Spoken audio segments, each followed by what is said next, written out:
Hi everyone, this is Aruna Archame, Assistant Professor, Department of Information Technology, SNS College of Technology. So in my lecture series, I'm going to discuss about more detail about the database system concepts. So before entering into this video, please kindly watch my previous video. In that video, I'm going to give the definition and briefly explain along with the real world entity what type of a terminologies and all we are using under the database system concepts. So before entering into the views of a data and their data models, first we're going to use the abstraction. Abstraction is nothing but the hint about the particular data or particular information only. We can call it as a abstraction. In database system concept, the abstraction can be classified into three levels. That is a physical level, logical level, and view level. So physical is the overall architecture. So logical level is in-depth about the thing. View level is what are the things we're going to hide in our application side. Whatever the things are we going to hide. So that to be done under the view level. For this major cases, why we are using a view, this thing is for the security purpose only. We are using this type of a level of the abstraction. So in the logical level only, we're going to store the how the data can be stored, in what format the data going to be stored, that and all. What is the relationship between the two entities or the two attributes or the two names? So that could be deal with the logical level. This entire architecture we're going to describe under the physical level. So the next thing is their architecture. Their architecture will be look like this. So the next thing is, before seeing the thing, definitely these two terms I already discussed in my previous video. Just I'm going to give an overview of here. Instance and the schema. It is majorly related to variable, how the value can be stored in the variable by using a programming language. That could be deals with the instance and the schemas. Here, the major thing is the physical data independence. If I do any changes in my physical schema, that should not be affected to my logical schema. So this must be supported in our data as a database architecture. While designing a schema itself, they have to verify this one. There is a physical data independence. Because in generally interface between the various levels and components should be well defined at the earlier stages itself. So if I go at the later stage, if I do anything, means I have to alter my entire schema. That is very difficult process, because as a time limiter, as some constraint, it is very, very difficult. So only we have to aware about the physical database in data independence while designing the schema in a database management system.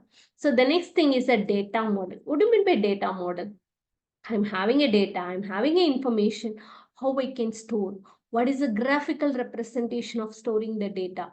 For example, if you're considering the civil architecture, they first initially they're not constructing any building, but they are planning is going on. They are getting the requirement from their customer.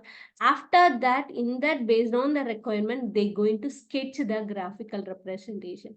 So the same thing in a database, we can call it as a data model. This is a major analogy between the how the construction they are using, how we are using it in the database system. So it is nothing but the collection of tools. So for what purpose we are using this particular term is for describing our data, relationship, constraints, and semantics. So in the four way how we are representing only, we are going for a data model. And also your data model can be consist of various types. So that is relational model, entity relationship model, object oriented data model, semi structured data model, and the other models also available. That is a network model and the hierarchical model. So in this video, in our database concepts, we're going to deal only with the relational model. We are not bothering about the remaining thing. Entity relationship model and the relational model. Relational model is a table structure. This is a diagrammatic representation of the data.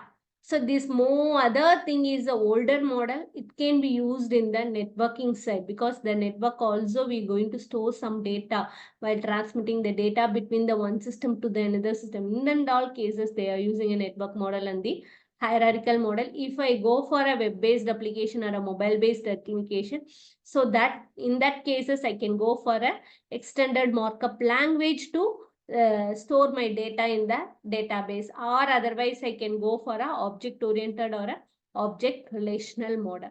So now we're going to discuss about the relational model. What do you mean by relation? Something. For example, what is the relationship between a daughter and the mother? So, daughter can have a mother, mother can have a daughter. This is a relationship, is it right? So, whatever the entities present in the real world, definitely it will have some relation. If we that type of a relation only, we can able to store it in the database system, database.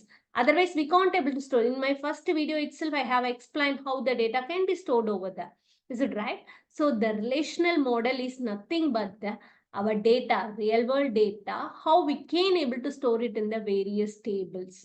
So always our relational model, it will be contain the tabular data. In the tabular data only we going to store the data. For example, considering I'm given the three datas. One is a instructor table, another one is a department table. So in both the thing, there must have some relationship. So each and every data over here, we're going to store it in the columns and rows. So all top the thing field can be called it as an attributes in a database. So that particular attributes, we're going to store it in the column. In the column, that is a key only we can call it as a column, and their values, you're having so many values or that values only we're going to store it in the rows. This can be called it as a tuples. So if I have enabling the connection between these two things means I have to use so many keys that we will discuss in later.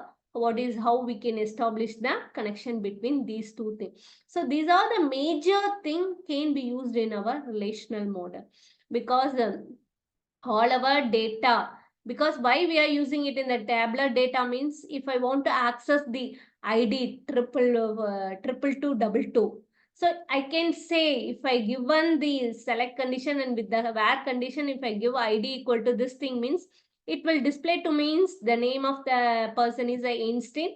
He belongs to the physics department. His salary is 95,000.